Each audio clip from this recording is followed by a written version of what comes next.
You are all very welcome to Architecture and Children Work Program, UIA, the webinar about reporting from the front, Architecture and Children in Unsafe Times and Places. And I just would like to remind you, yesterday, UNICEF Deputy Executive Director Omar Abdi made remarks at the UN Security Council meeting on the maintenance of peace and security in Ukraine. In past month, UN verified that nearly 100 children were killed, and they believe the figures are even higher.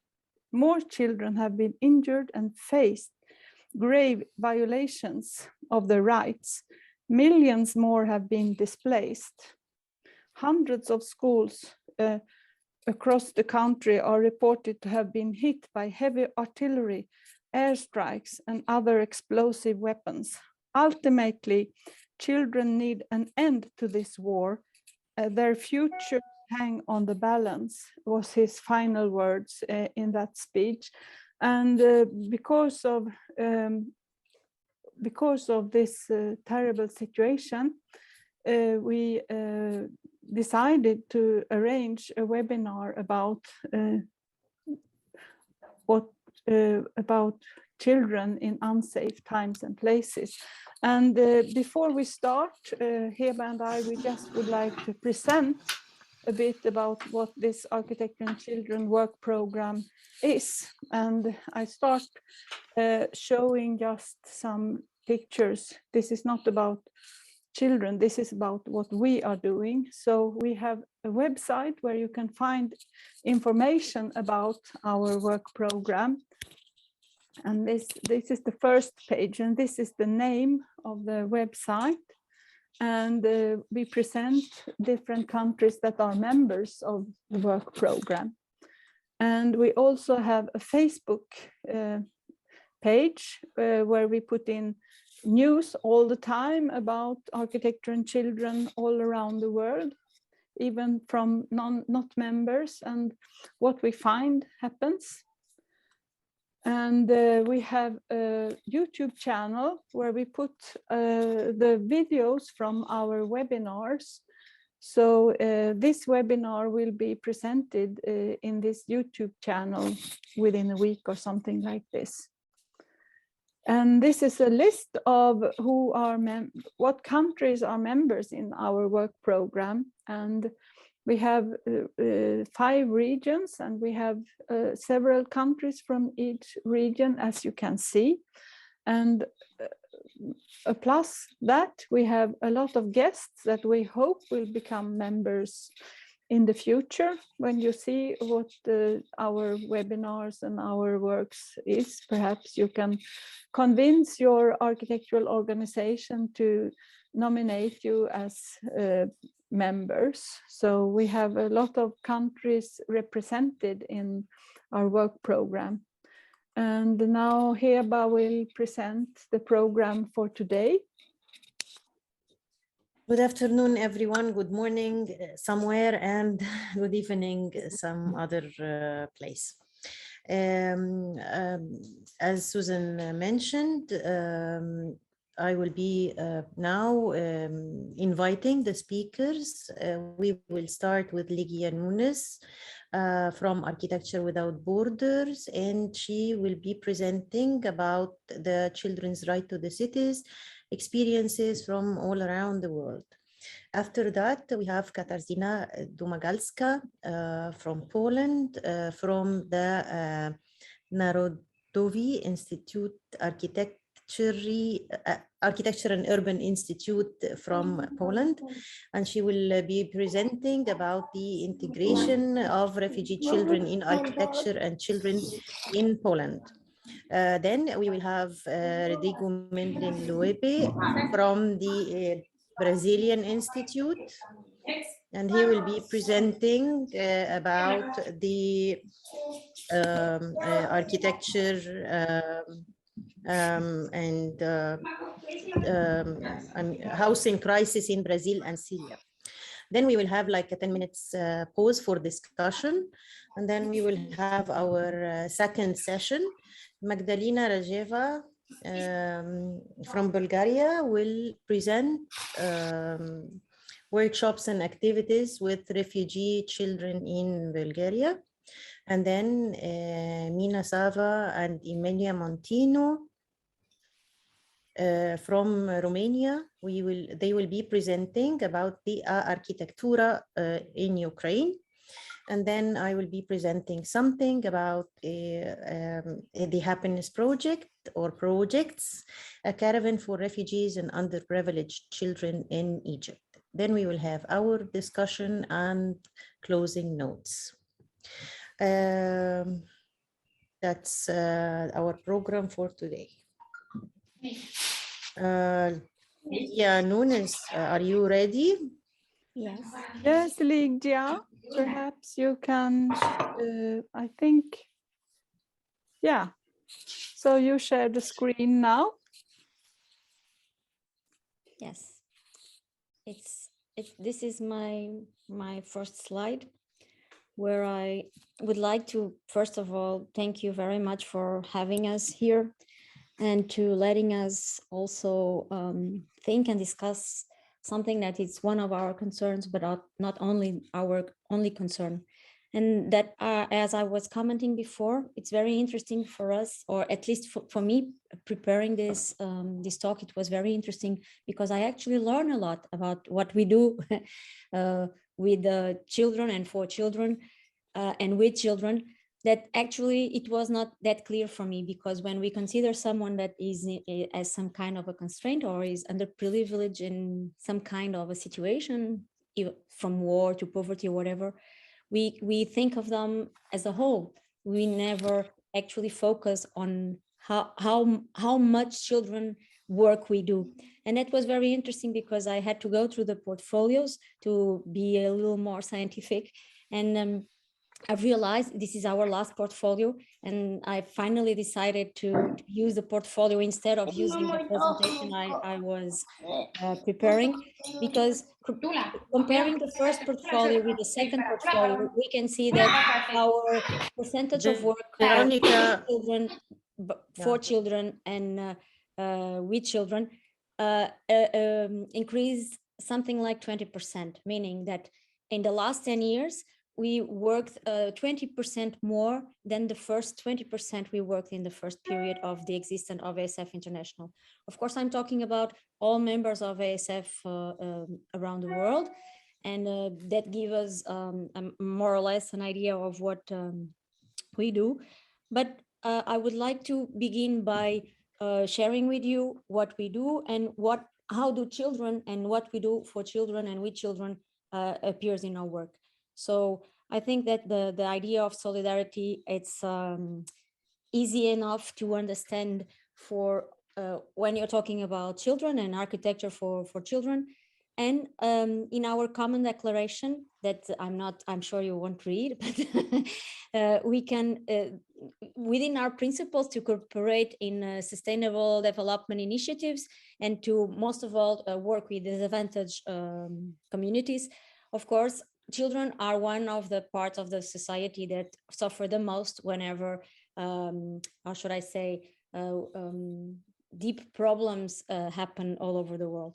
So what we try to do in a global way is to try to foster the social responsibility of the people that work in the built environment, and of course to stimulate that to work them within these principles.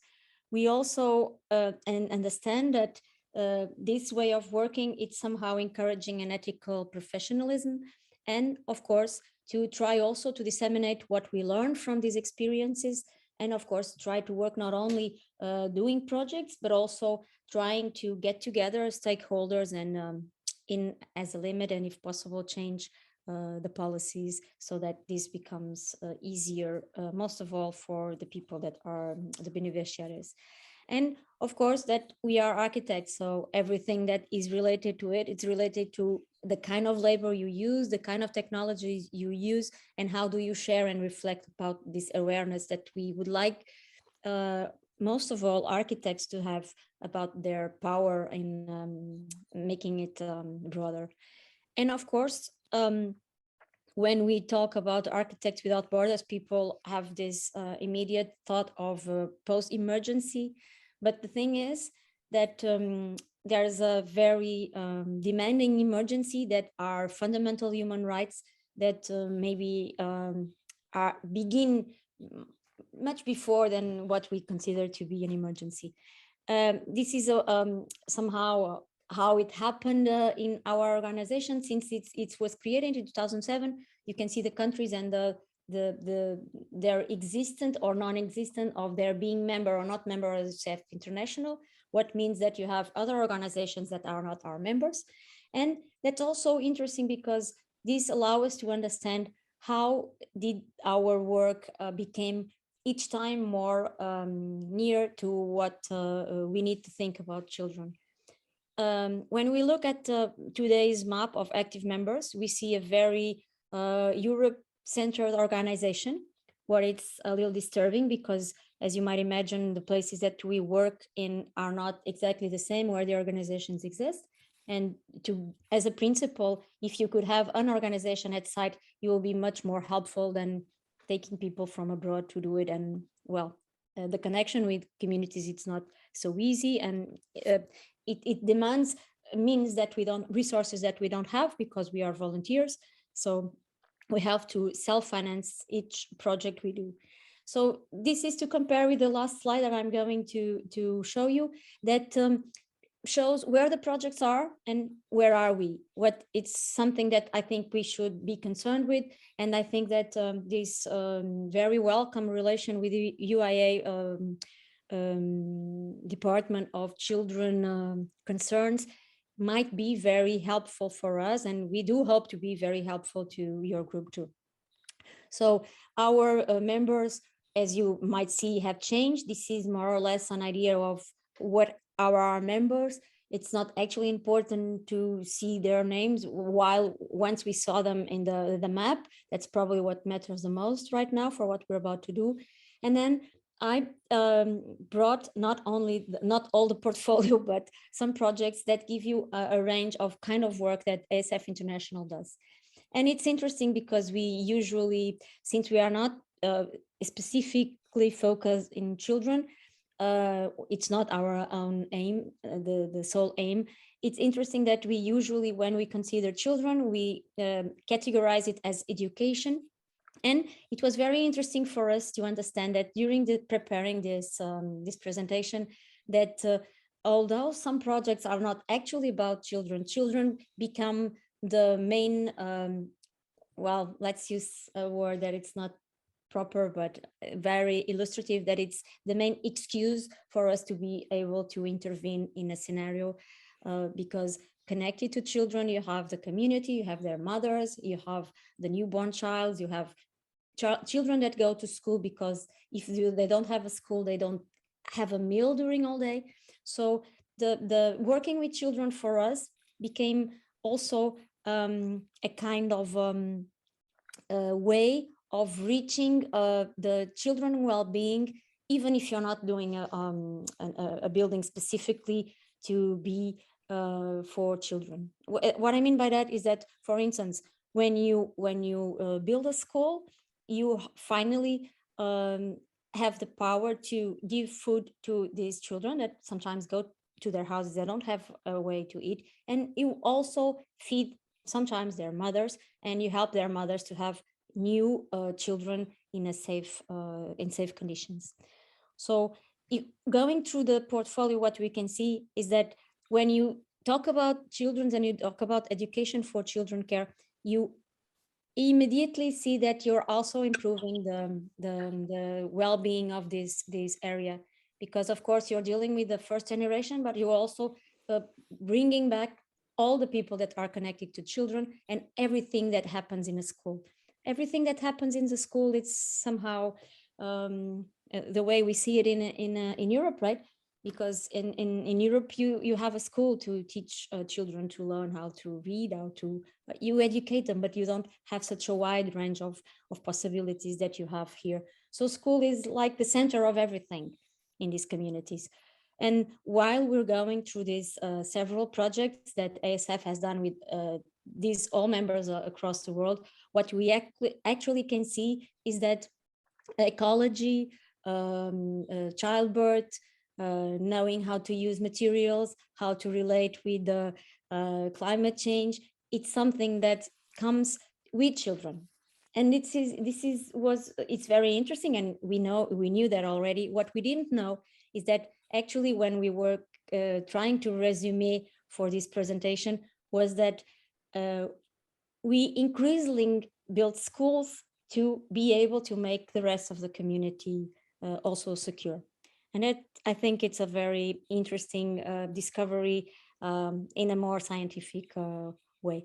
Of course, that also when you build a school, you bring all the things that you have to develop in a child. And we actually, although we are architects, we don't just build schools, or we just don't build healthcare for children, or nursery, or whatever it might be related to children use.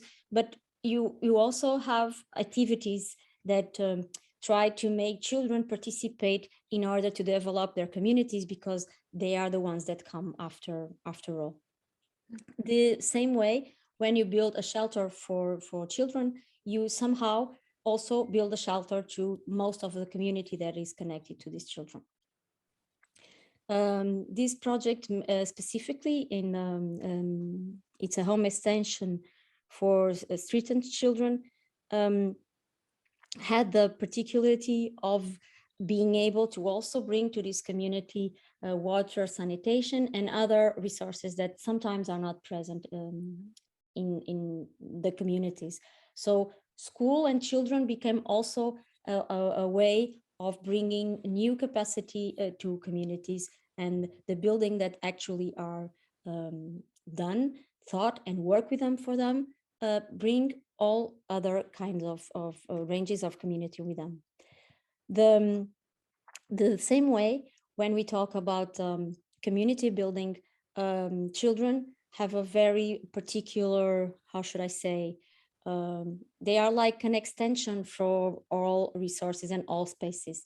So whenever you create a space for children to use, and whenever you extend a space for children to use, or when you think the space is with children for them, you actually have a capacity of understanding this community that it's impossible to know in any other way, and with any other part of the community, because they don't have the ingenuity and the imagination that the children does.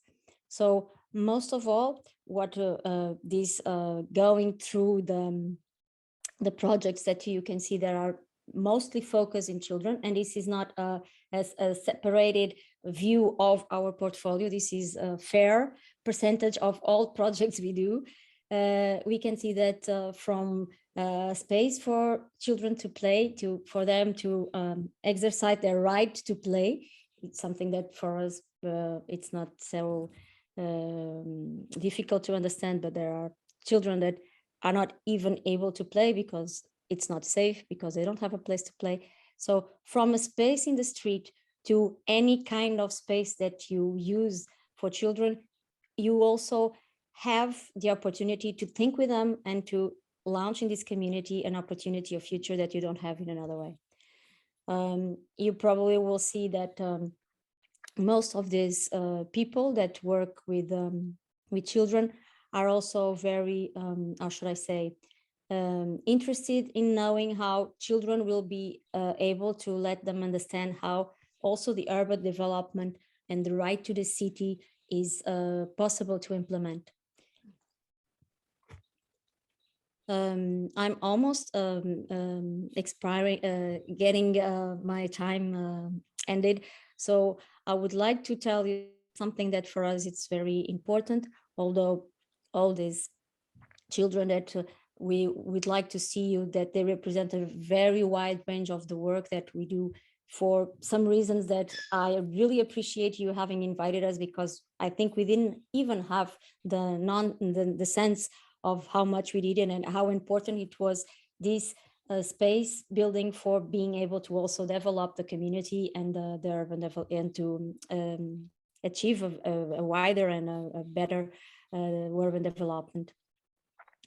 And what I will use to end my presentation, it's a map of what we usually consider to be the how should I say, non-profit or voluntary or emergency, whatever you want to call the organizations, that is the very in the huge difficulty that we have to actually exist in these places. So being here and trying to connect to other organizations that are working all these places in the world also gives us an opportunity to agency in these places. What for us it's very, very, very, very welcome, because we know that being volunteers and being non-governmental organizations, although we are not connected to the power, sometimes we are also disconnected to all kinds of presence that we might have, of course, for political reasons. And I don't think we need to talk about it that further. And that's why we are very glad that you have invited us. And we do invite you to come to our website and look all these projects in a wider way. And please let us know if you want some information more about these kinds of projects. We will be very, very helpful to send them to you, and also to receive your recommendations about the work we do and so on. About Ukraine, I would like to refer that we have just created a group of work to Ukraine to be able to intervene in Ukraine. So we will also welcome that you keep us posted on that work that you're doing, because it is very important for us to have the right partners in the area, and most of all to gain with the expertise that you have about children work, that we somehow do a lot, but not as specifically and not as pedagogically focused at that probably you do. And for us, that's also a very welcome information. So what we saw from the beginning of ASF International, meaning all organizations in the world, projects of shelter for children and other kind of activity for children.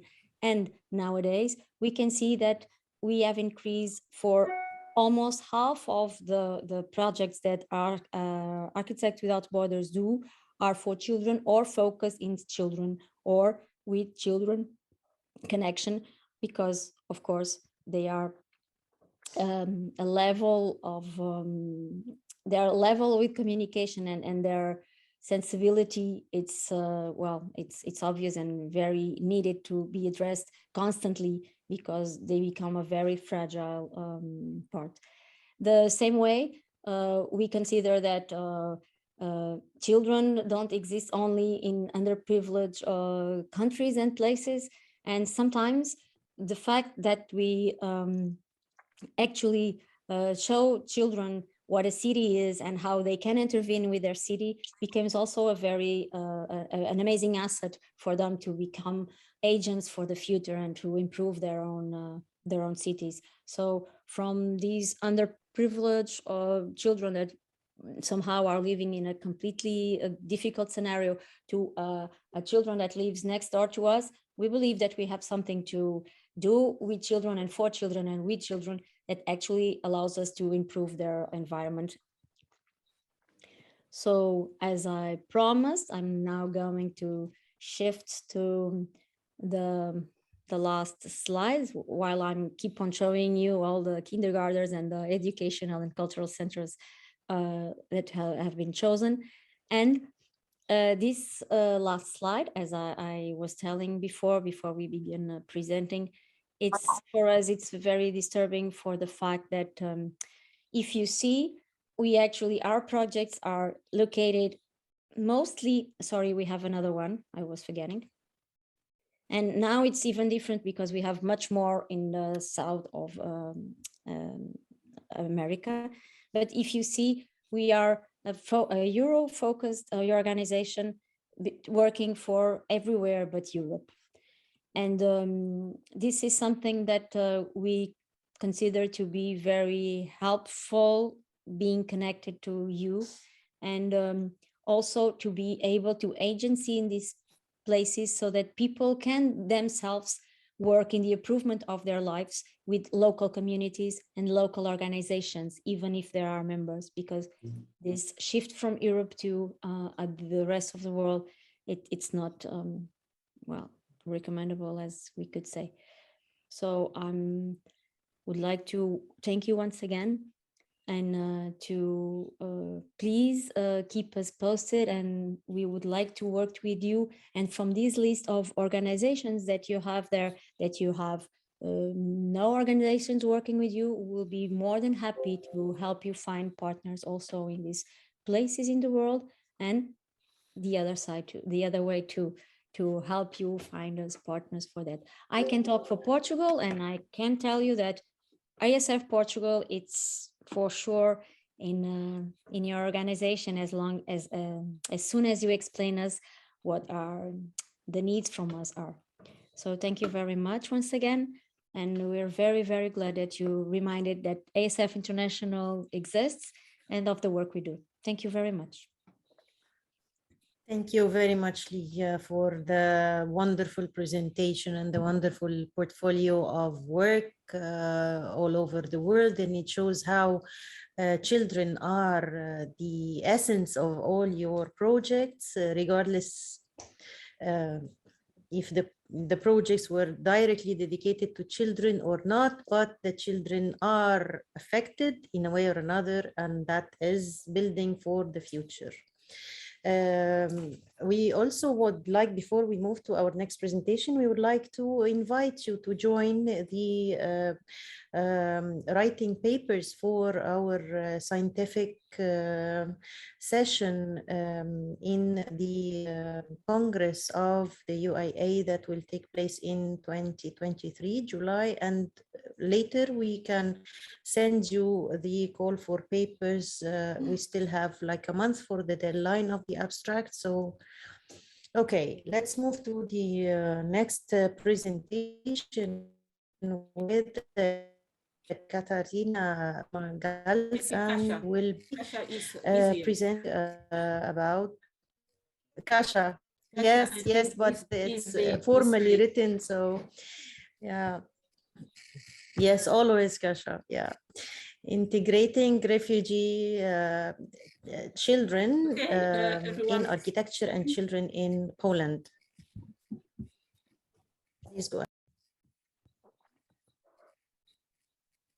Okay, so good morning, everyone, and I would like to present the integrating refugee children with architecture and children in Poland, and I would like to present you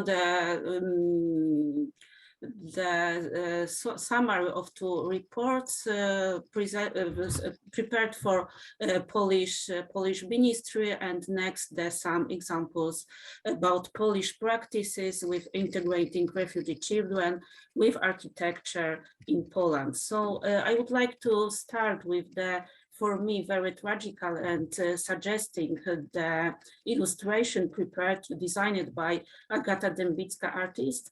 The children with mother, I think the mother with children represent all children in Ukrainian, in Ukraine, and I think it's very important to understand what happened there now.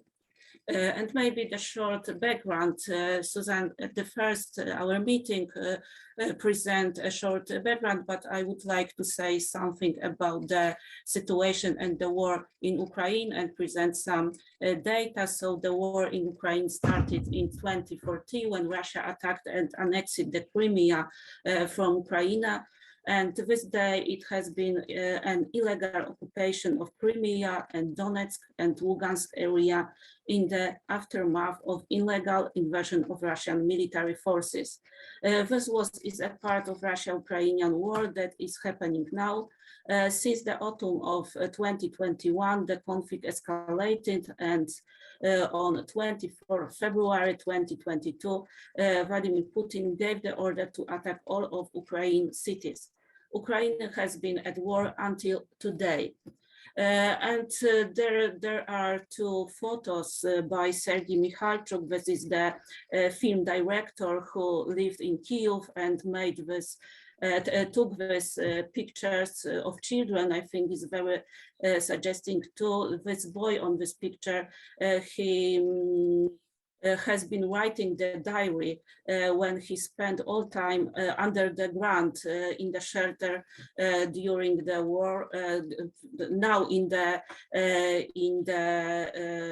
one of city in Ukraine, Mariupol, the most attacked the city. And the next slide, the next photo is the architecture, how it looks now. And the architecture, victims, mother and children, and city destroyed by the bombing and the need to escape from the city. And to continue the basic data and children in Ukraine, I think it's important in the context of my presentation. 4.3 million children have to leave their own homes. Around half of Ukrainian children left Ukraine. 1.8 million children have crossed the border, and 2.5 million are internally displaced inside Ukraine. 270 children have been killed and more than 391 injured. Those numbers may still change because in occupied or liberated cities in Ukraine, the number of child victims is still being determined. 1,058 educational institutions like school, kindergarten, nurseries has been damaged by bombing and about 100 completely destroyed. Institutions of children, including hospitals, music schools, sports and rehabilitation facilities, youth centers, libraries have also been bombed and destroyed. The next photo is how it looks, the kindergarten for children, the same kindergarten, and the basic data continue. There have been reports of kidnapping of children and forced adoption by Russian families, according to the United Nations Convention and the Prevention of Punishment of the crime of genocide is considered to be a genocide as a crime against humanity. According to the latest data, 3.90 million refugees crossed the border with Poland.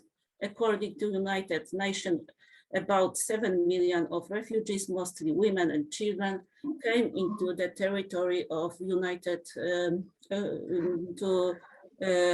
Europe. I would like to present two reports from Poland. The first of them is the report of Union of Polish Metropolises, and the main goal of this report is to present diagnosis of challenges for Polish cities in the face of migration crisis. This is I think the bigger migration crisis in Poland. And I think it's interesting and the most important that the data was from the mobile phone geolocation, so research based on geotraffic. And adult people aged 50 plus was included in this research, but children based on the ID number where date is of birth is encoded. And the next report is the Transatlantic Future Leaders Forum, and this is the same kind of guidelines for Polish education system, Ministry of Education. So the first report of Union of Polish Metropolises, and I would like to show you two slides of the presented the number of Polish city, Warsaw and Rzeszów. I think the cities are represented for this migration crisis because Rzeszów is a city between very near the border between Ukraine and Poland. So the number is very big, as you see. And it's about 100 Ukrainian people live in Rzeszów now. It's 35% of all population of Rzeszów, and there is about 30 children, Ukrainian children, refugee children in this city. And Warsaw, this is capital of Poland, so the number is huge too. There in Poland live now about 60,000 children, Ukrainian children. And what is important, not to define children, what is important maybe this way, that integration isn't assimilation. So we have a lot of activities for children, but not to live their own cultural identity, because I think it's important that children should have own cultural identity, national identity, to relate, to build a good relationship between Polish and Ukrainian children. And what is important for integration children, Polish and Ukrainian children, show the report of Transatlantic Future Leaders Forum. And maybe the first slide is about the comparing the Polish and Ukrainian educational system. In Poland, we have two levels of educational system. So we have one level of primary school and next of high school. In Ukrainian system, there are the three levels. And the report presents the challenges for Polish educational system, the problems and solution. So what is very important, that until now Polish educational system had no problem of migration and refugee children on a large scale as we have now. We are building the base of organization, the base of public institution who can solve the problem of this crisis. And the main problems in this report and about this problem is mostly language barrier, cultural differences, finance, and trauma related to forced resettlement. And topic of solution: integration, cooperation, communication, logistic. And how can we do it? I prepared a summary of all the reports. So important long-term approach, government cooperation with NGOs, organization, access to education, free linguistic support for Ukrainian-speaking children.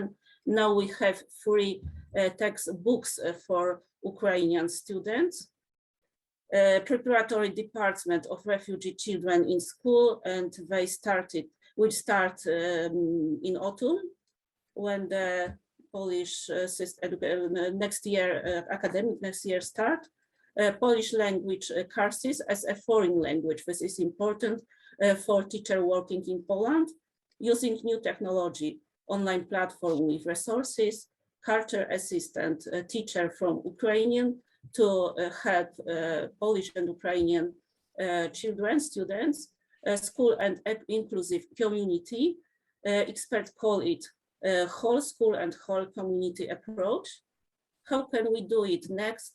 Creating it, this is important, multicultural education and interdisciplinary teaching. This is important in the context of history and Polish and Poland and Ukrainian history.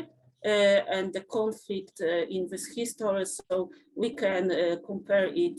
This approach is successfully used in teaching about, for instance, Holocaust, armed conflict, and racism. And some examples about children and architecture, how it works in Poland now and some practices. So I think that architecture can help children with integrating. So because why?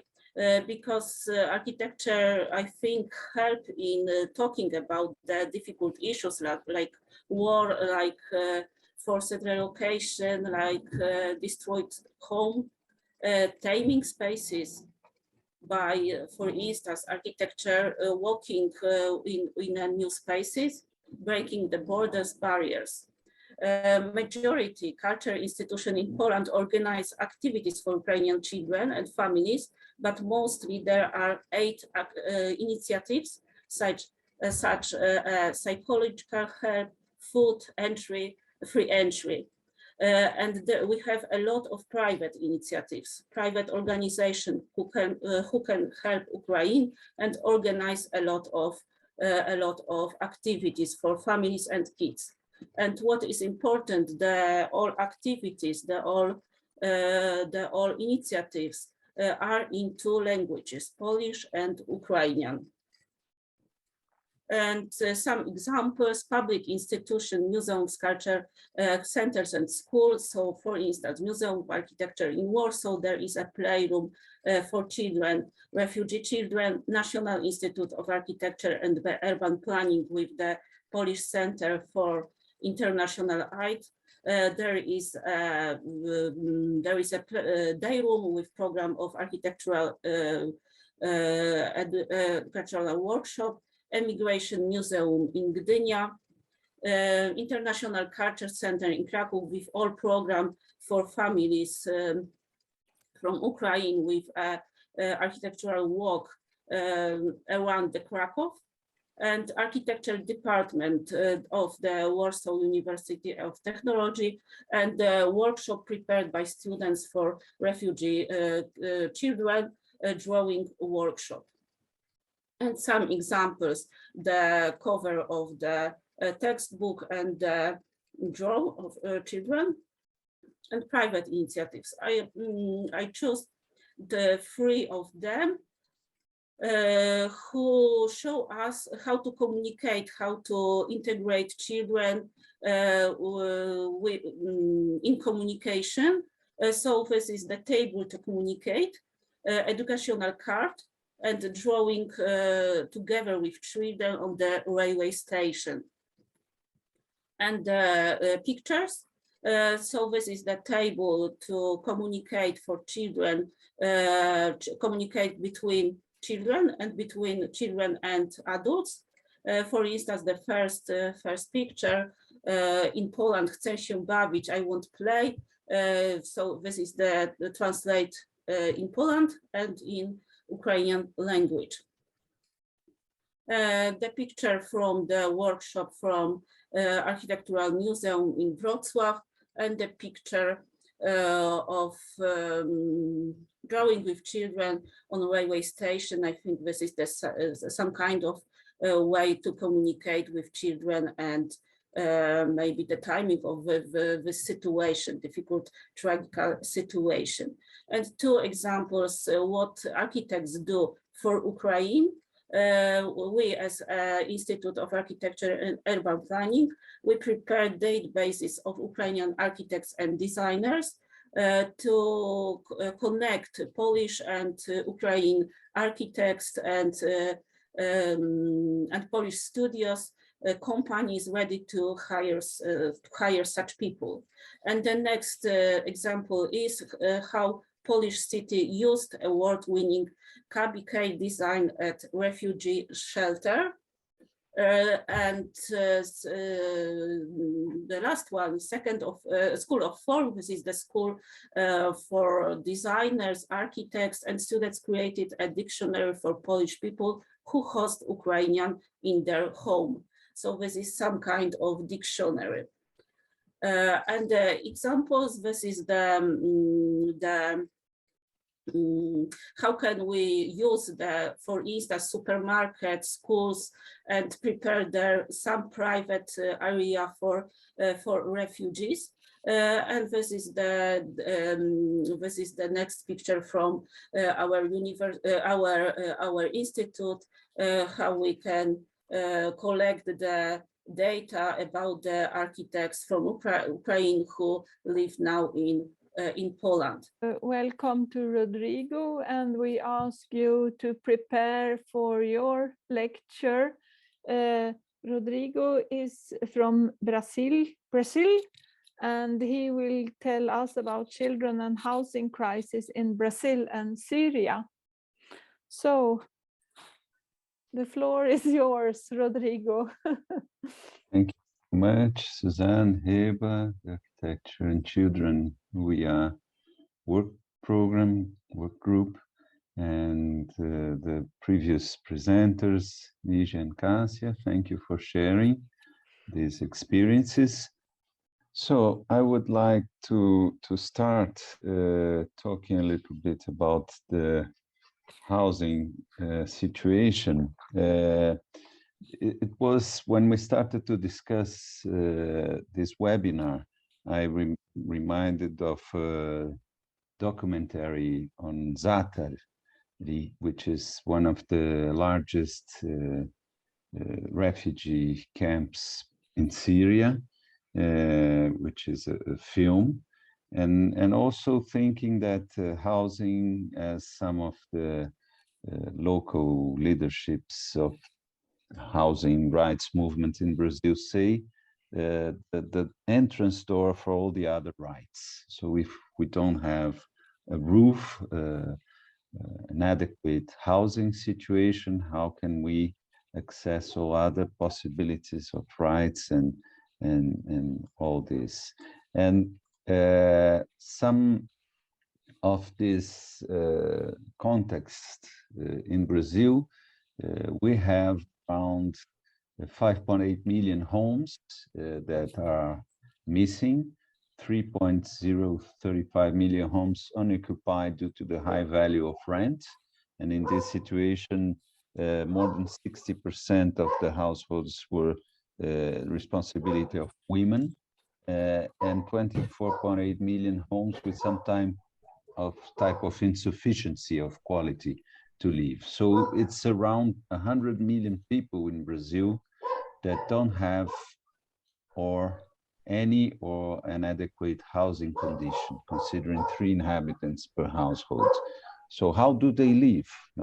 In Brazil, we have 212.6 million inhabitants and approximately 69 million children and young people up to 19 years old. So a huge percentage of these people are children living in occupations of areas that regionally are risk areas, areas that were left to people spontaneously occupy because there's a lack of public policy. 70% of children living in favelas are in extreme poverty in Brazil, and there are around 6,300 favelas in Brazil, which is a number higher than the number of cities. We have around 5,700 cities, so we have more favelas than cities in Brazil. And more than 9 million children up to 14 years old in Brazil live in extreme poverty. So we have a really extreme and very challenging situation to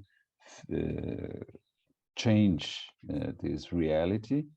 And at the same time, if we make an analogy with Syrian refugee crisis, that remains the largest displacement crisis in the world, with 5.6 million registered refugees, including over 2.5 million children that are living in Egypt, Iraq, Jordan, Lebanon, and Turkey.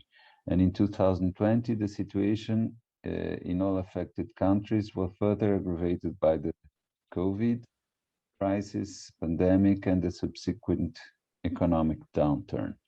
So nearly 19.8 million people, including 6 million children, need assistance in Syria. So we have numbers in Brazil more than 9 million children, in Syria 6 million children. So this is a picture of Zaatari, this refugee camp, which is the second largest refugee camp in the world, with more than 80,000 people living there. The largest favelas in Brazil have up to 100,000 people living in them. And according to UNICEF, the situation in numbers are really those. To 2021, 6,106,947 children in need, 20,500,000 in need in general, and the number of registered refugees is at almost 6 million. So this environment, people are living and children are living with a very vulnerable situation, and how do we contribute to this change? Now, it's important to mention, we were talking about the casualties of children in the war in Ukraine. In Syria, between 2011 and 2021, there were registered 27,000 children killed, which is an average of 2,700 per year. In Brazil, between 2016 and 2020, 35,000 children and teenagers up to 19 years old were killed in violent conflicts, which is an average of 7,000 children dying per year, consequences of violence and conflicts in urban areas. So this is a situation we need to address. We have also the data that, according to World Bank, in 2017, 27, almost 30% of housing units in Syria were completely or partially destroyed during the war. This, apart from the displacement, the destruction, the stress which all these children were had to face and fly, and all this inequality that presents itself in Brazil, probably in Syria or around the world. This is a picture from a Brazilian photographer. That's an iconic picture that shows the favela of Paraisópolis by the side of a high-rise and high-quality building. So we have this extreme proximity of poverty and rich people in the cities of Brazil. So the registers of situations of risk and vulnerability concerning the housing situations. This is also a favela in São Paulo, the same of the first picture I showed you. The small streets, the environment where people are having to live their lives, and the answer that the government have given by the program of housing is to accommodate people far from the centers of the cities, with no infrastructure, isolated, no cultural life, no urban life. So this is very sad. So we are facing challenges in relation to our vocational training practice, namely this emergency of urban problems represented by the accelerated growth of informal territories and growing social inequality. In Brazil, in the past years, informal urban areas have grown more than formal urban areas in the north and in the southeast of the country. The conditions of development and quality of life for children and adolescents in this context, the threat to sustainability, risk of environmental, social, and economic collapse.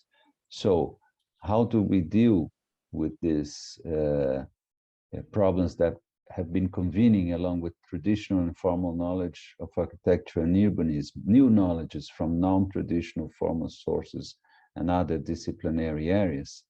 How can we reverse the distance that has been established between the territorial, social, environmental, and economic reality of the world in which we live, and therefore where we can act, and the professional training of architects and urban planners, between professional practice and its social impact? Why positive social impact practice to reverse the inequality and confront inequality is not recognized by society as a means to earn our life? I have this data in Brazil that architects serve and provide services to only 10% of the population. So we have 90% that are not having the possibility to have the access to our contribution, to our positive and possible contribution to change. At the same time, we have initiatives of public projects inserted in favelas. This is a project in Recife, in the Northeast. It's the project. So, or we have an institutional problem and the presence of it, of the state, or we have also communities and collectives, initiatives, people that get together and organize themselves to promote spaces of change. So this is a community center in the community of Paraisópolis, one of the biggest favelas of Brazil, showing possible ways of change. This is another project in Fortaleza, in the Northeast, done by the officers Ogden de Miron for an institution of support to families as well, which is a community center.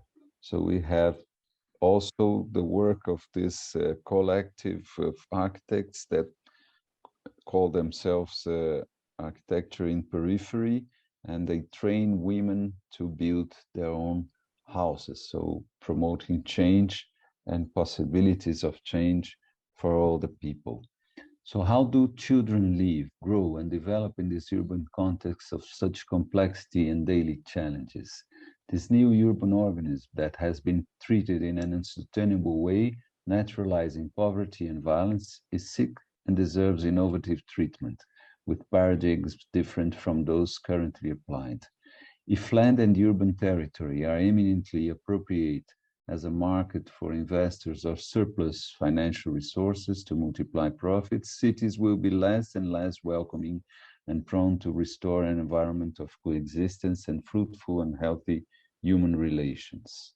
And we are also facing very strong impact of extreme climatic events in Brazil, with the rains average in specific areas, causing displacement of many people, causing a lot of difficulties and also making more vulnerable people that are already in difficult situation.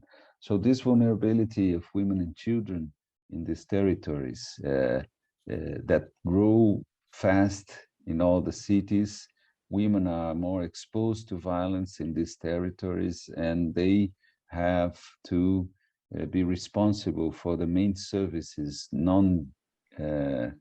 paid, with no payment, to take care of children, old people, and to help community to survive. We also have in Brazil problems of these violent accidents of mining companies that have the collapse of their infrastructures, that have killed a lot of communities and compromised environment in a general way. So these are a few images of the work with students in communities. Some of the favelas are in the center of the city, where the formal city is completely organized, and we have clusters of this extreme vulnerability and poverty. And then we have also favelas in the outskirts of the city, in the case of São Paulo, and also a lot of movements to change the situation.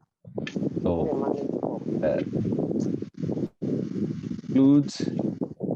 I would like to say that I claim that architecture leads a paradigm shift capable of reversing the processes that brought us to a multidimensional collapse, reaffirming and recovering its relevance and evidencing value in a systemic and multidimensional approach to new paradigms of ecosystem restoration and life. It is important that architects and urban planners are part of, mobilized to be at the center of the debate in promoting the search for new paradigms for society and the relationship with the environment, because a revolution is underway, life in dispute, at risk. Global multidimensional inequality, tolerance, misogyny, and racism are structurally integrated into society, and as we face the pace of a sixth mass extinction and global warming, the impacts on humanity from climate risks on 6 different aspects of human systems, health, food, water, infrastructure, economy, and security, are observed and tend to increase, threatening humanity. Discussing this theme within universities and in the professional environment is fundamental, considering that education is at the center of a transdisciplinary approach to build up systemic alternatives in the field of architecture. So I conclude, and that's why I am happy to be here with you to promote and be part of this debate. Thank you so much. Thank you very much, Rodrigo. It's heartbreaking to hear all those terrible numbers. Yeah, it's heartbreaking. So today I would like to share our experience from the first workshops with refugee children we did in Bulgaria. Bulgaria is one of the countries in Eastern Europe that is taking on the initial wave of refugees coming from Ukraine. Since the beginning of the war, more than 252,000 Ukrainians have entered Bulgaria, with nearly 105,000 remaining. Statistics show that 39,000 of them are children. These figures are far from comparable to the refugee wave in Poland we saw, but for Bulgaria, this is the biggest refugee wave so far. As in other European countries, crisis management centers were set up very quickly, providing accommodation, humanitarian aid, transport, legal service, health service also, job search, and other. An information site has also been launched to make it easier for people seeking help and those who want to help. As I mentioned, most of the refugees are children. Naturally, the need arose for activities related to the continuation of their education, as well as activities to make their adaptation in a foreign country a little easier. The Ministry of Education and Science has begun accepting applications from Ukrainians for school enrollment. Depending on the age, the class completed so far, the location, and the desire of the parents, children and refugee students are directed to specific schools in Bulgaria. On the internet platform were uploaded for free use textbooks in Ukrainian for different classes. Also, online Bulgarian language courses were organized very quickly, and interactive materials and audio files were additionally prepared. After the initial campaign to collect humanitarian aid, there was a need to create social centers where children and their parents can gather. Such shared spaces have appeared in different places where children can play and also participate in various creative workshops. So at the end of March, I started to lead architectural workshops at the Center of Bessarabian Bulgarians, and so far I have had 5 meetings with the children. between 5 and 13 years old. Usually their mothers and grandmothers are involved in the workshops too. The center's program also includes classes in drawing, music, theater, and conversation with a psychologist. We started with the first exercise, which was let's make a city. We talked with the children about their favorite places in the city, and I taught them more about Sofia. They gave me examples from the cities they come from. They were really very enthusiastic during the workshop, and my question, do you like Sofia? The answer was yes, but Kiev is better. So naturally, most of them made the places they know. But there was also a boy who wanted to make Sofia in his model. The topic of the second workshop was high structures. Mostly older girls and boys were involved. They experimented with wooden sticks and created 3D models. We have also one of the children made a model of the Eiffel Tower, knowing that it was lit in blue and yellow as a sign of sympathy with the Ukrainian people. And our next two workshops were related to the topic home. So we started, here you can see with the drawings. The children first drew their home or a fictional one they could choose. And the next workshop was related with creating a 3D model and making a small improvised village. Together with all of them, they created one village.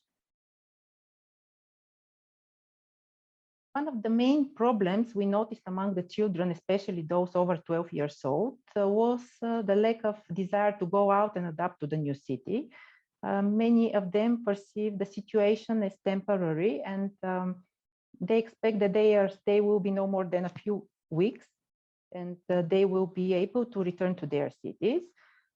So we decided to organize an architectural walk in the center of Sofia so that the children can get to know the city in a more fun way.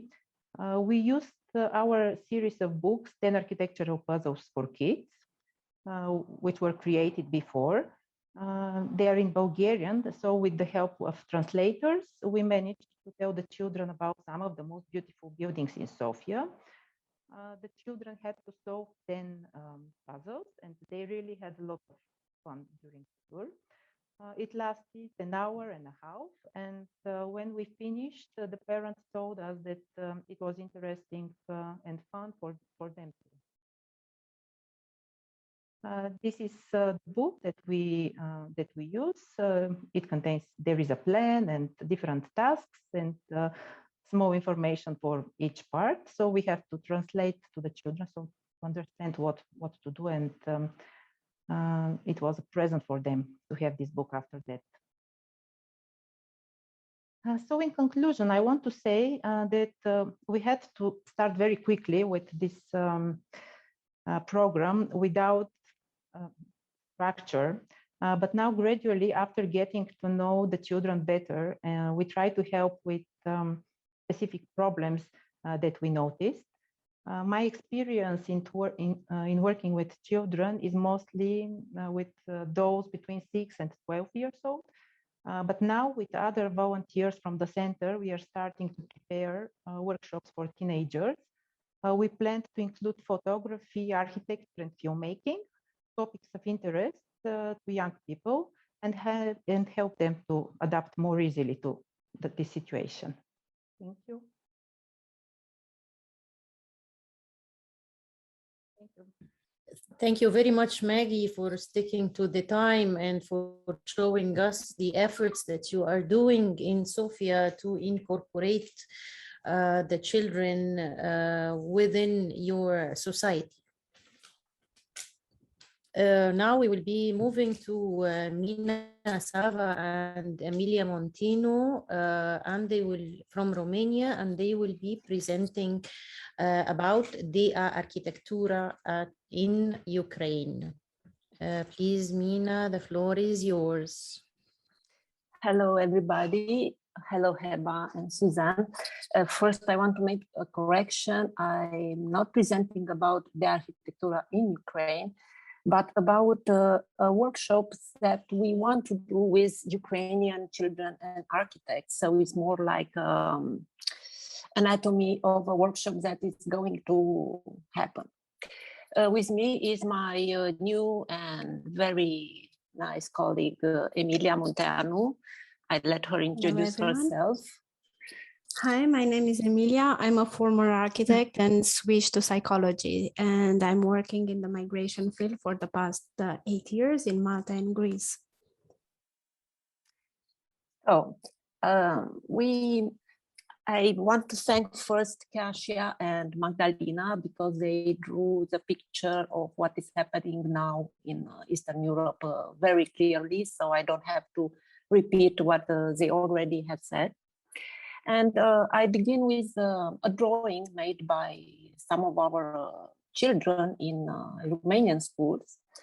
Drawing inspired by Maria Primachenko drawings that were destroyed at the beginning of the war, because society was very sensitive at the beginning of the war and is still now. And the children in schools, in spite of their anxiety regarding the war, wanted to draw and send good wishes to the children of Ukraine. I've told before that we are talking about a workshop that we want to do with Ukrainian children. It's a very simple, basic idea, I might say.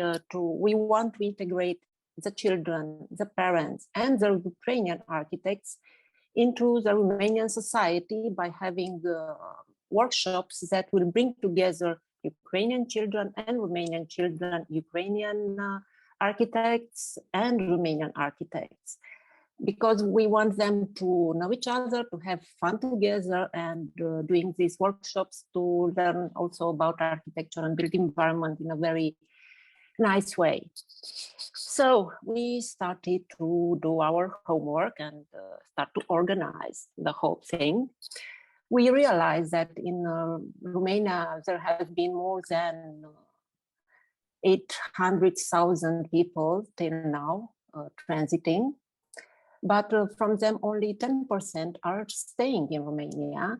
And Emilia told me that they are actually not staying, but they have this attitude that our colleague Magdalena noticed also.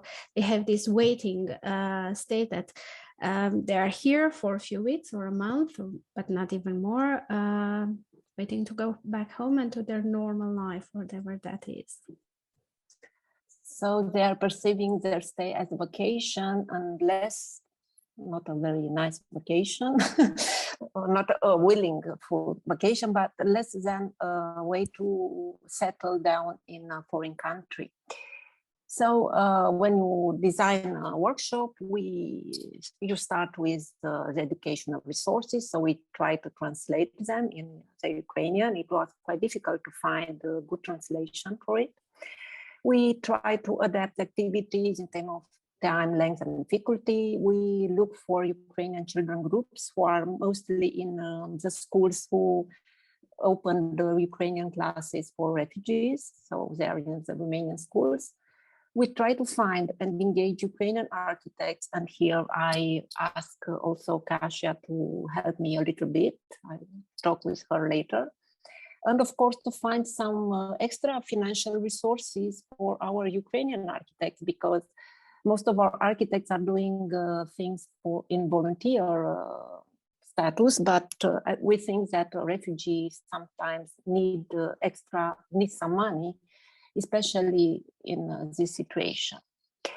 These were our very clear ideas. But when I began to talk with Emilia, she opened my head and mind to a lot of unforeseen challenges, and I let her explain them. Which are most likely to come up from this activated limbo mode, as I call it, the state of waiting. There are all sorts of challenges coming up. It's hard to engage them. They don't have a normal response like we would expect. Also, this situation between feeling disempowered and taking charge of their own life, it's not easy to balance and to negotiate. We also have to take into consideration that Romania and Ukraine has a old history, and there's racism and segregation, which is unconscious in our culture and in our society, no matter if we lived it or not. My grandparents lived it, and I'm a quarter their DNA, so it's there.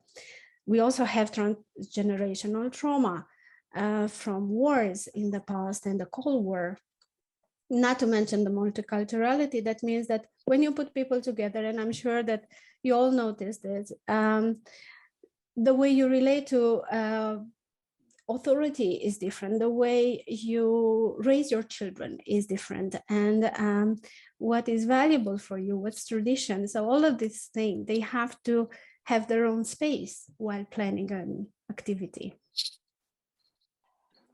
So let's see what we come up with next. We come up next with more questions, actually. And with more, and our first question was, what activity should we choose? I must confess that we first choose the activity also Magdalena showed, because it's very intuitive and doesn't imply the word house, doesn't imply the word city, doesn't imply travel, doesn't imply any of the words we consider very sensitive. But well, I don't know about you, but in my experience as adults, we tend to freeze when we don't know. And first we need to know and then move. Well, children are much smarter than us. They are not as cautious. So in this kind of situation, when the field is absolutely unknown for you, caution is no good and adaptability is good. That means that you start from where you are, from what you know, and just start. Be very observant. And once you have something palpable in front of you, not just a hypothetical situation in your mind, then you adapt on the spot. Okay. Somehow you clarified our ideas, so we choose some subjects. But how we deal with children with trauma, because we haven't met this type of children before, or children with such a big trauma like being in a war. Of course you met and you didn't even know. And then again, not all the children that come from the war are necessarily traumatized, and not all the children that are smiling or playing are necessarily happy and not traumatized. So again, having assumptions, usually it's making things more complicating. So the golden rules here, if they can be any, is first to give them space, as in let them be whatever they are and act as they want on the spot. And make sure you can identify your personal anxiety and try not to bring it in the game. Well, if we get put away our personal anxiety, how we behave with authority as teachers in front of them, because we don't know how they are related to the authority of a teacher. In the Romanian case, most of the children put their own ideas on the plate and don't really listen to the teacher. So what do you advise them in this case?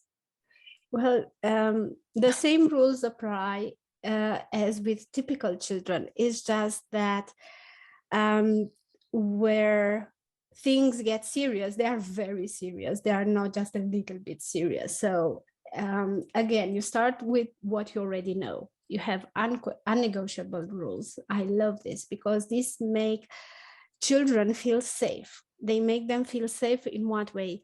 They know you can take care of them. So they listen to you. You're sure you stay on your own 2 feet. You have a nice smile on your face and you say, you can do this, you can't do that. I give you this, you don't have that, let's go. And they listen, unless they don't. even they are hyperactive kids, because from your experience, I must confess, you already work with children from Ukraine. They are very hyperactive. What should we do in this case? I have a couple of them here also. I call them bombs.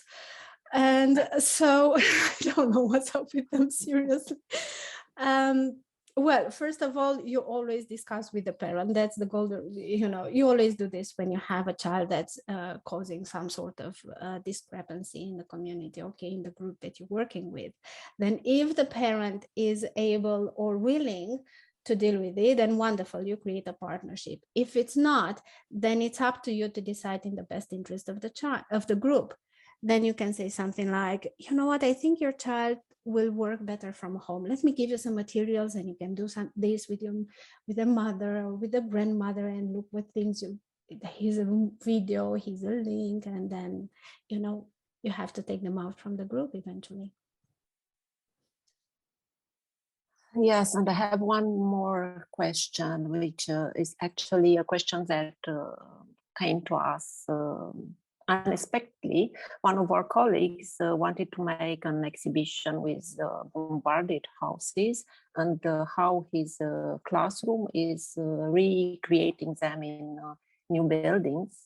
And we considered this a little bit inappropriate for very young children, and especially we were afraid of the parents' reaction. And did we do it correctly, or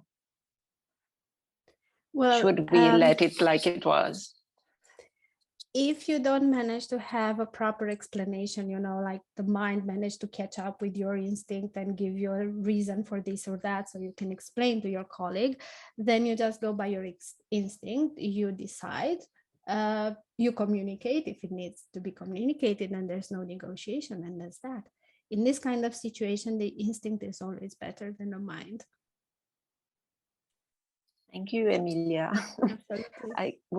We guess that we will be able to do this workshop in the next month. Actually, not just one workshop, or many workshops. And I think we reached to a very, very sharp conclusion that facing unknown challenges, what should we do? Don't forget, there were at least 1,000 people and before you having the same problem, the same question, being in the same situation. You don't have to reinvent the wheel. Just find the right person, or find the resources, or ask around, open up to get a response, and just don't stop, even if you don't know. Just move forward. Nobody knows. And don't worry, you'll make mistakes. It's okay. Okay. Thank you very much for having us, for listening to our dialogue. Thank you so much. It was wonderful. And we hope it was helpful. Very, very brilliant, actually.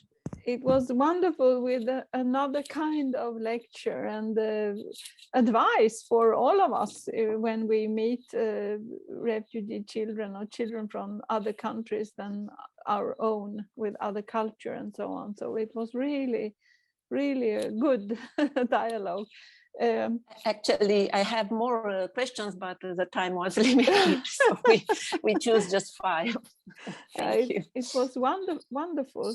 And now we are switching to the last lecture, and that is my colleague, co-director Heba Safey Eldeen from Egypt, who will tell us about the happiness project. So from the real tragic start, we sort of try to come to the happiness project, a caravan for refugees and underprivileged children in Egypt. So the stage is yours, Heba. Okay, as Suzanne mentioned, my ending presentation for this very important and critical webinar comes as prey for more colorful and happier days for both refugee children and underprivileged children all over the world. Egypt has witnessed many of all what we have been presenting in the last 5 presentations of this webinar over the past few decades. So my connection is good. Can you hear me, or do you hear me? Okay.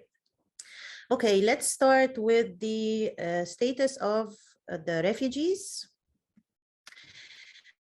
According to the UN Center for Refugees, Egypt hosts 270,000 registered asylum seekers and refugees from 65 countries. Syria comes on top, then Sudan, then South Sudan, then Eritrea, Ethiopia, Yemen, Iraq, Somalia, and more 50 nationalities. Those, as also has been mentioned, can you hear me? Please close the mic. Mic, please. Okay. So those children or people in general, the refugees are challenged by the vulnerability, the resettlement problems. They need to be educated. They have this alienation feeling for some time, as Emilia and Magdalena and Mina have mentioned. The traumas, their economy is not stable, and definitely some problems with health and hygiene for the less privileged or of them. So there is this example, and I am very proud to talk about it or to present it on behalf of its doers. Magaura is this NGO and company that works in the historic area, and they were shortlisted in our last Golden Cubes Awards, but have not won, unfortunately. They work with Syrian refugees since 2014. Their aim is to promote peaceful coexistence among Syrian children and the hosting families or the hosting communities in Cairo, through creating historical links or introducing heritage, the common heritage between Egypt and Syria. They categorized their themes sequentially. Basically, it's the field visits, then the family or the home concept, and then the value of playing together, and the last is the travel. Through their storytelling and visual arts, they have reached a number of 200 children between the ages of 9 to 15. And this is one of their wonderful projects, typically led by architects, art historians, artists, and community organizations, and definitely the families. What they do is they start with the field visits in the buildings that are building types that are common between Syria and Egypt, where they identify the elements and the concepts of building together, and they focus on the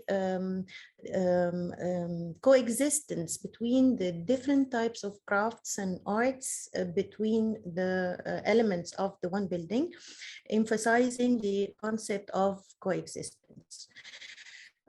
They describe the architectural features in Syria and Egypt by games like treasure hunt of puzzle pieces that when collect some information about it. This is the first theme. When it is finished or done, they move to the second theme, which is the family. And this theme has two sub-themes: the family narratives through storytelling and stories about immigration in history and the coexistence between different immigrants from different countries all together. And the next is the concept of the family home, where the building and the related arts are included.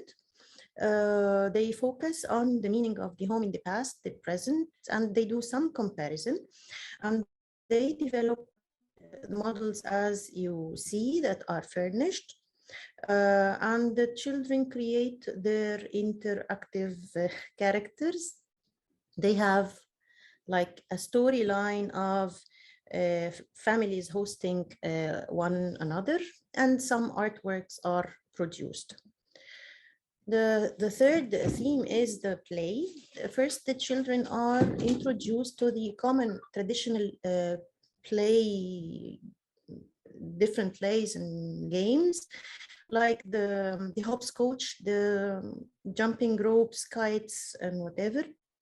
And there is a discussion of the history of board games, the popular ones that are chess, backgammon, checkers, and then coming down to the most regional or moral, and then particularly Egyptian and Syrian common games or play. And they make figurines and like chess parts and kites.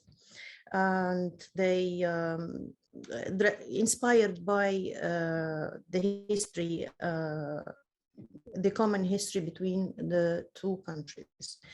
The last theme is the travel, where the children do a little research about the countries that are associated in history between Syria and Egypt, like Iraq, Palestine, Tunisia, Andalusia, Saudi Arabia, and the relationships along history.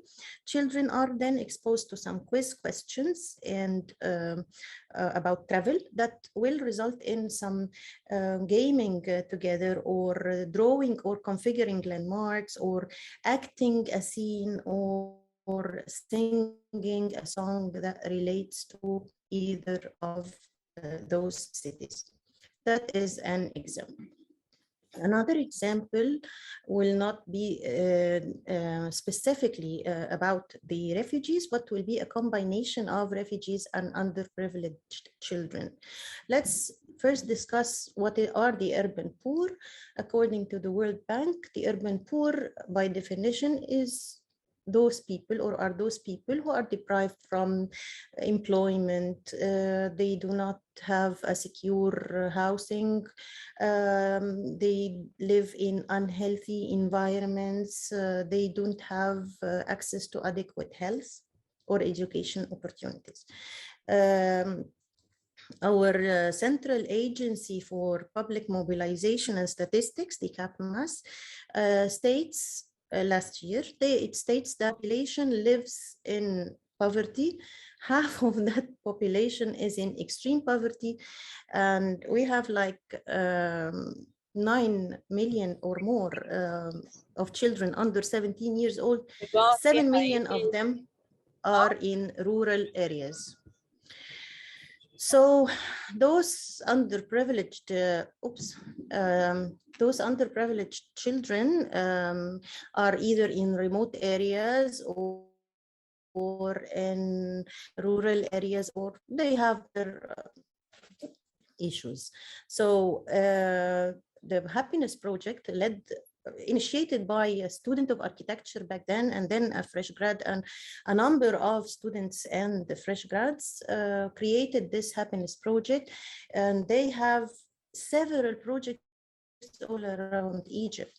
Let's take the example of Heiser Island, which is a long-term project in which they adopted the UN Habitat Model Street Initiative, in which public space and waste management are the entry points to address the revitalization of urban settlements. The points of inclusivity, community-based, value-driven are the concepts they work around. The happiness project tasks in this island and in different other projects were to clean the island, to distribute the trash bins, to install playgrounds for the children, to recycle work and recycle the waste, and to give environmental awareness campaigns that will lead to also plantation and definitely upgrading some buildings and developing their conditions. This is an example of the team together with the children of the island cleaning the island and then categorizing the waste in order to recycle them and to use them. This is an example of their contribution in creating a large playground for the children, definitely colorful. And these are examples from the plantation workshops and the implementation of the planting procedures. And definitely there is always working with children and some art education that leads to the participation of the children in developing the buildings. And the result is that the Heiser Island became an attraction point to tourists. It is situated in the south of Aswan. It's very poor and it's remote. Now it has become a focal point for tourists and also for Egyptians. One more project is the Orsaya Island Hub, also a very poor island, and the intention was to transform a building there into a community hub. And after the brainstorming, they settled on the design that is inspired by the artist Camilla Walala because of the bright colors, the geometrical shape, and the attraction of the design to the children and to the natives living there. And that's what happened. Is the renovation and the reuse of the building's new shape as a community hub. One more example is again working with the United, and they're in several locations all around Egypt in what we can call happiness school initiative for implementing art and design as built environment education workshops here and there for children below the age of 18, which results in the participation of those children in developing or renovating more and more buildings and community centers. This is the example of the African Hope Learning Center in Cairo. Same procedures, aims, and practices, and a transformation from a poor-looking, ugly, monotonous building into something that is more vibrant and attractive and energetic. And the Happiness Project initiative that has become an NGO have several other projects everywhere, transforming remote schools, transforming remote shelters in those poor and remote and helpless and underprivileged areas. And it is a working initiative that has been, it started in 2013 and is growing everywhere all around Egypt, attracting sponsors and donors from different parts of Egypt. Okay, so the last thing I will be presenting now, and I'm checking my time, the last thing I will be presenting is a course of mine in which the students of architecture are exploring the different circumstances of the underprivileged or the urban poor around Cairo or the close cities, small cities, working with NGOs. The students perform their typical research, but they have to do a design build project for an outdoor area for children that can be transformed into an edutainment and help education through play and game. This courtyard or whatever open area belongs to one of the NGOs that has this center in one of the most poor areas and informal areas around Cairo, in Izbit al-Walda, somewhere like very sad. And this has been transformed into this. The children's role are in the brainstorming, the research part, and then they come in the coloring and decoration, but lack workmanship or lack money for workmanship. Of course, the students do everything on their own. So the duration of the project is from the course is 15 weeks, but the implementation takes like 2 weeks because of the unexperienced working skills of the students. And this is the play area after it has been done. And those students have been acknowledged everywhere. Sometimes when we want some money, we do like a brunch and we do the sandwiches, make the sandwiches at home and sell it to the students on campus to get some money. And the projects, like 7 to 9 projects, are exhibited in the design build exchange that is developed by the, and also the projects are exhibited in the associated conferences in those 2 universities. Here is my last slide. Although the previous projects or the examples I have shown have not gone through an accurate scientific research with statistics, but the general assessments and the focus group discussions upon finishing the projects have proved to be of benefits as to the psychological support of the children, the inclusion and the social engagement, the endorsement of the sense of belonging, and the provision of some small community-based livelihood projects for income, and definitely the community empowerment. I think I'm done with my time, and thank you.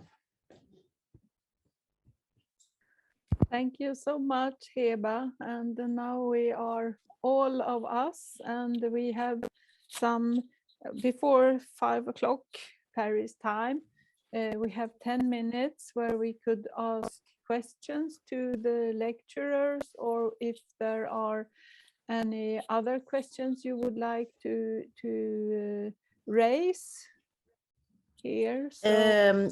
Julia had a question to Kaja. Julia Murlaki, are you here? She wrote a question in the chat. Yeah, I'm here. Hi. Yeah, hello, Julia. Hi.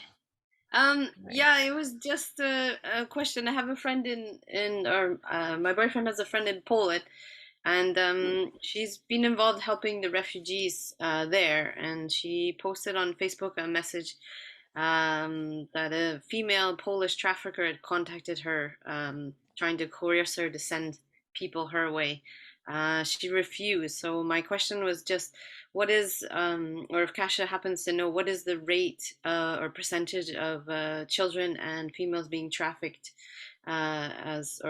refugees being trafficked? Just curious. Thank you. Your friend is Ukraine? No, sorry, she's Polish. She's in Poland. She's helping the Ukrainian refugees and was helping them finding places to stay and sleep with some other organizations. So, Text. Yeah. Yeah. So I know that it's very, very important and tragic situation, and I know that there is in our country there is people who work with Ukrainian organization and collected the data about this, and I can check this number. Yeah. Okay. Before we have only 5 minutes before we go, and we would like to talk about two things. First, our open invitation for everyone who presented here today to submit an abstract to the UIA Congress, the scientific track, to present and to publish the work in the Copenhagen 23 Congress that will take place in Copenhagen in July 23. I'm sorry for the not organized thoughts. The second thing we would like to end with is the letter. We, Architecture and Children Work Program, have prepared a letter and we have sent it to be published and to be shared, hopefully by everyone and everywhere, in which we condemn the way the children are being treated in war zones. Definitely the initiator of the idea was the war happening right now, but we condemn what happens to the children of maltreatment all over the world. And we are supported in our call by the Geneva Convention with its additional protocols, the UN Convention of the Right of the Child, the Paris Principles and Guidelines associated with armed forces or armed groups, the Safe Schools Declaration, and the Vancouver principles. We took some time in writing this letter because of its importance and urgency, and we hope it will be shared everywhere. Susan, would you like to add anything? Maybe you could read it. Maybe you could read this letter, because I think we have sent it to all participants, and we have sent it to all members and all guests. So you have it in your email, all of you. Okay. So I think you could read it yourselves. We are very happy. We had at most 48 people participating in this meeting, this webinar, and we are very happy for the lectures. They were of different character, and that's very good. So we learned, all of us learned something, and we can, on all our webinars, we can learn from each other, and we can help each other to do better activities with children about built environment education and architecture. So it's wonderful, and I think we would like to say thank you to all of you, and we will publish this on our YouTube channel, so you can see it later and you can recommend it to others. So if you would, before we say thank you and bye, Susan, why don't we take a group photo? If people can open their cameras, open your cameras, we can make a group photo. That's a very good thing. So more open, more videos, please. Can we have, It's everyone open? So some people cannot, but this is Yeah. one, and this is for all the people here.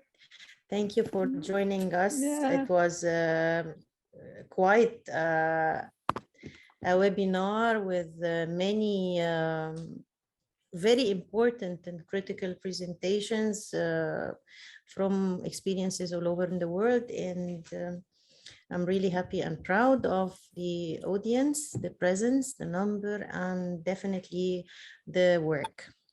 Susan? yes, thank you and goodbye. Good night and good thank you, morning and everyone. everything. Bye-bye. Goodbye, everyone. Bye. Thank you. Bye.